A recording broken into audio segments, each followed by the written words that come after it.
Bank Negara Indonesia mempersembahkan drama podcast Nabi Muhammad SAW, Lelaki Penggenggam Hujan, disadur dari novel karya Tasaro Geka. Episode ke-8. Pada kisah yang lalu diceritakan, Kasfa mengeluarkan perasaan hatinya pada Astu. Perasaan hati yang dipendamnya hampir lebih dari 10 tahun. Jujurlah Astu, bahwa ada seseorang yang sejak bertahun-tahun yang lalu ingin kau sanding. Ingin kau tumpahi kasih sayang sebagai wujud pengabdian cintamu. Kemana arah pembicaraanmu, Kasfa? Tentang cinta. Iya, cinta. Ada hal yang sudah kupahami tentang cinta, sedangkan kau tidak pernah mau tahu. Perjalanan cinta, seperti jalur-jalur benda langit yang sering kita amati saat di kuil Gunung Sistan. Masing-masing takdir benda langit itu pasti sampai pada ujung jarak yang mereka tempuh. Ujung jarak itu membuat mau tidak mau benda langit itu harus berhenti. Jadi kau anggap pernikahanmu itu sebagai titik untuk berhenti mencintai seseorang yang sebenarnya kau dambakan? Ada yang lebih tinggi dibanding cinta yang kau pahami itu, Kasfa. Paman dan Ibu, kenapa bicara keras-keras? Aku jadi terbangun. Ibumu ingin mengajak pulang, nak. Nah, sementara kau duduk dulu di meja ini, Paman masih ingin bicara dengan ibumu.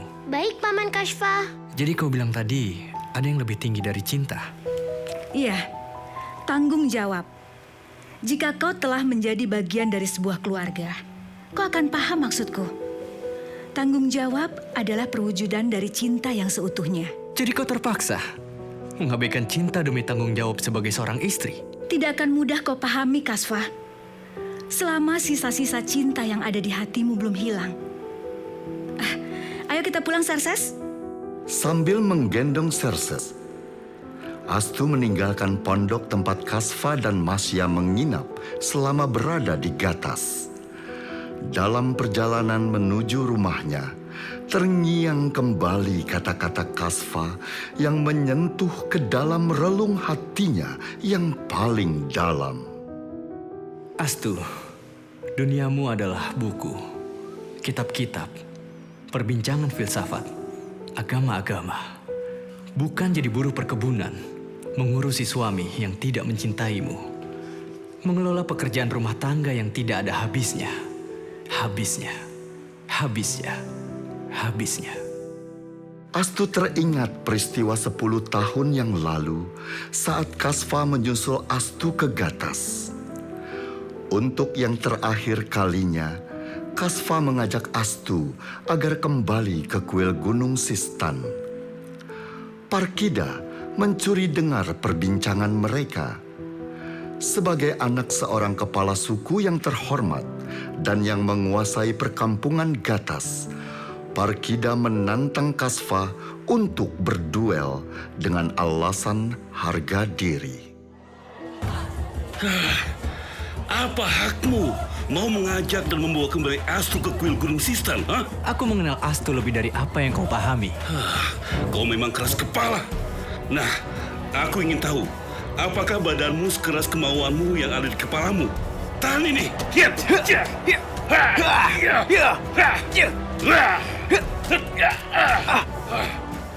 Rasakan ini. Aduh. Kasfa menjadi bulan-bulanan Parkida. Wajahnya mulai berdarah-darah. Hentikan! Hentikan, Parkida! Kau memang bukan manusia.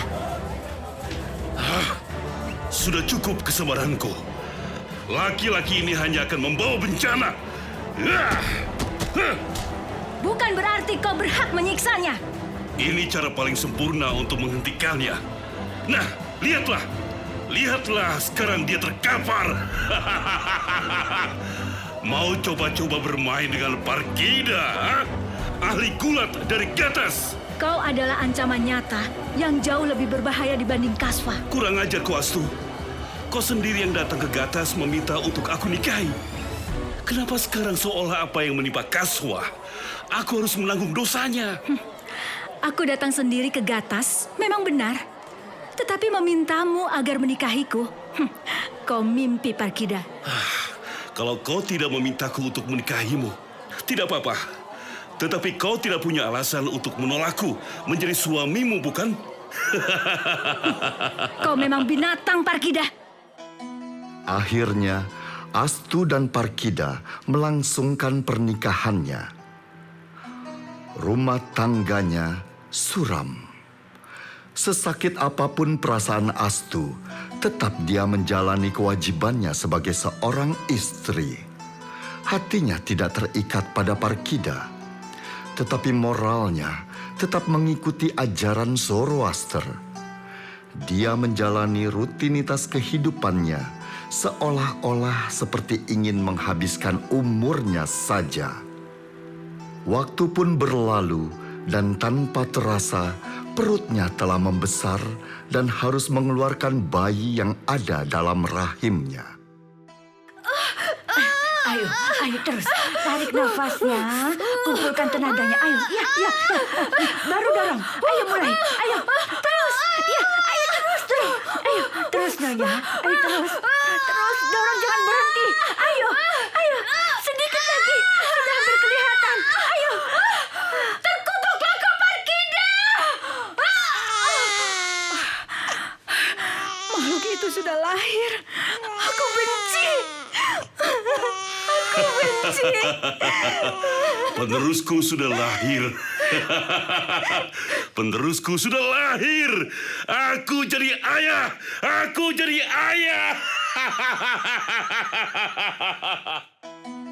Kelahiran bayi laki-laki yang oleh Parkida dinamai Xerxes itu tidak berdampak apapun pada Astu. Bayi itu tetap menjadi makhluk asing baginya. Dia hanya menjalankan rutinitas seorang perempuan yang melahirkan bayi dan memberikan air susunya tanpa ada ikatan emosional pada bayinya. Aku ibu yang tidak berguna. Hidupku sudah berakhir. Aku tidak akan pernah mencintai anakku. Semua kelakuan dan perbuatan Astu tidak lepas dari perhatian Parkida. Hingga suatu hari, saat Parkida menyodorkan Xerxes untuk disusui, dia memberanikan diri bicara pada Astu. Astu yang selama ini tidak pernah mau bicara padanya. Astu, aku mohon, dengarkan aku, Astu. Beberapa hari yang lalu, ada beberapa perempuan di Gatas dan desa-desa tetangga yang melahirkan bayi. Aku datang memenuhi undangan orang tua bayi-bayi itu. Kau tahu, Astu, mereka bahagia. Ibu-ibu bayi itu tersenyum sepanjang waktu.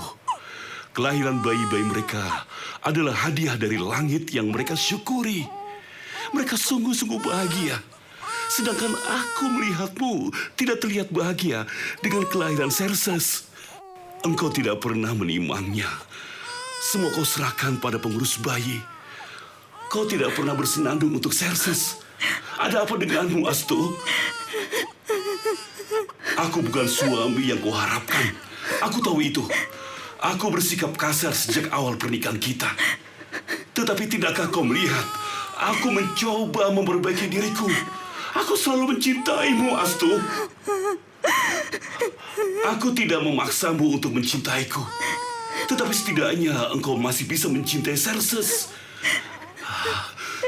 Kau yang mengandung dengan susah payah. Kau yang melahirkannya dengan susah payah. Aku mohon cintailah Xerxes. Aku ibu yang tidak berguna. Aku ibu yang payah. Tidak. Kau hanya terlalu lama menderita. Maafkan aku, Astu. Dia Xerxes tidak akan pernah mencintai ibunya.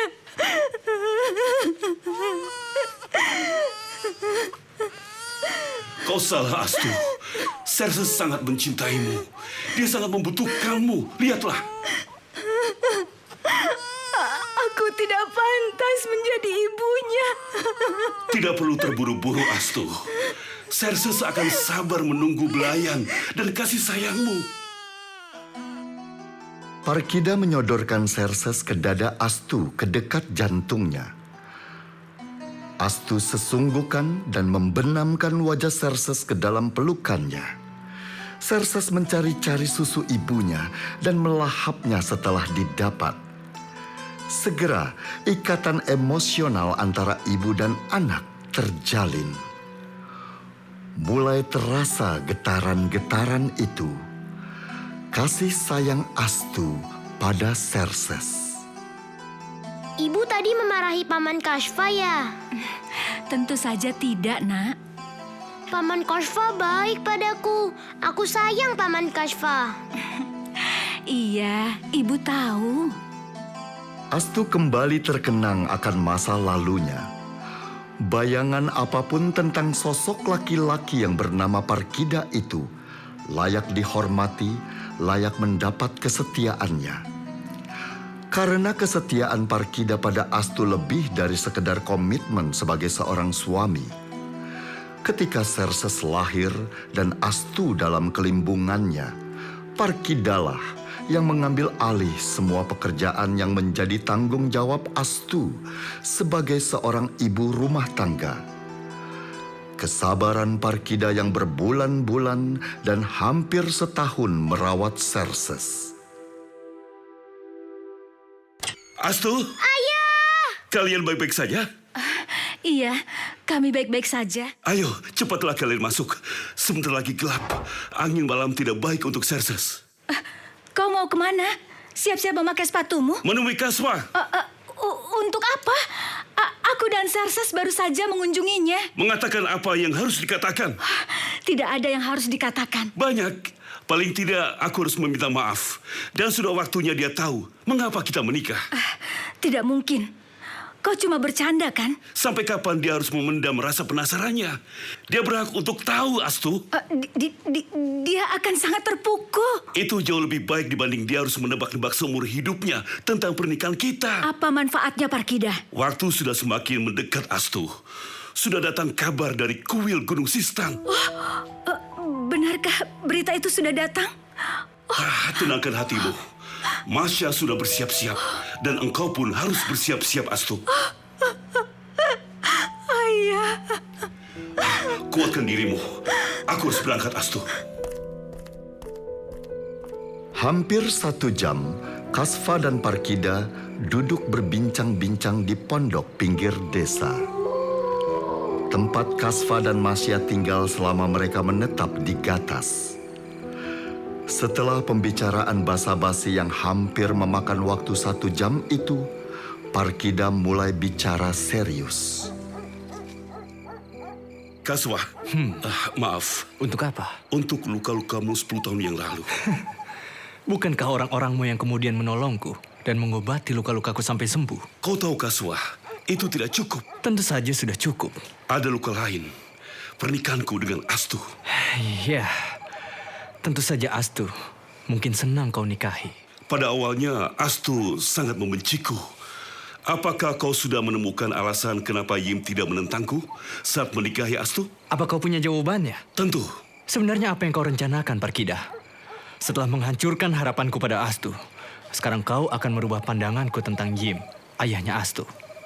Dia adalah orang yang paling setia yang pernah ku kenal. Kau tidak bisa merusak pandanganku tentang citra Yim. Ini memang rumit, Kashfa. Apa yang kau lihat sebenarnya tidak seperti yang kau lihat. Jangan bertele-tele, Parkida.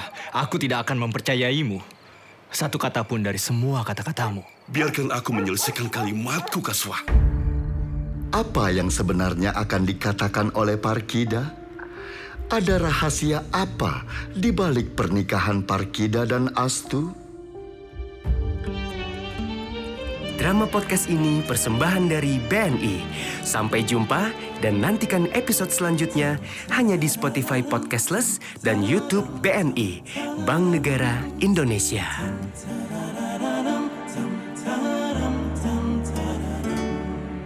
Gelisahmu hanyutkan mentari hatiku saat aku letakkan bintang dalam genggamanmu. Dan akankah menjadi rasa yang layak kau daki bersama ke bukit cinta nan abadi.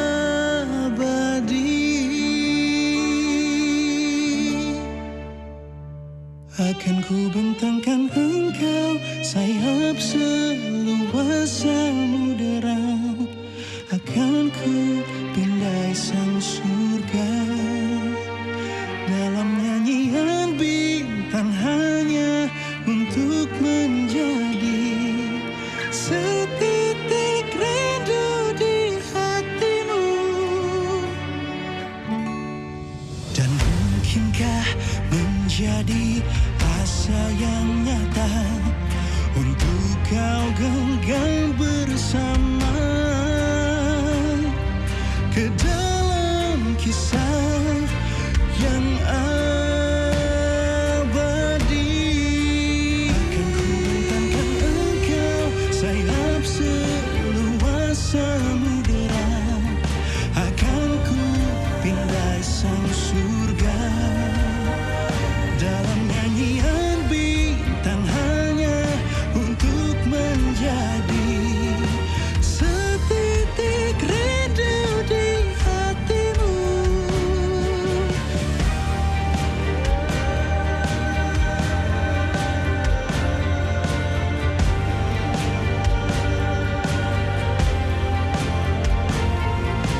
Mendekap dirimu dalam keagungan cahayanya. Mendekap dirimu dalam kelembutan cintanya. Akan ku bentangkan engkau sayap seluas samudera.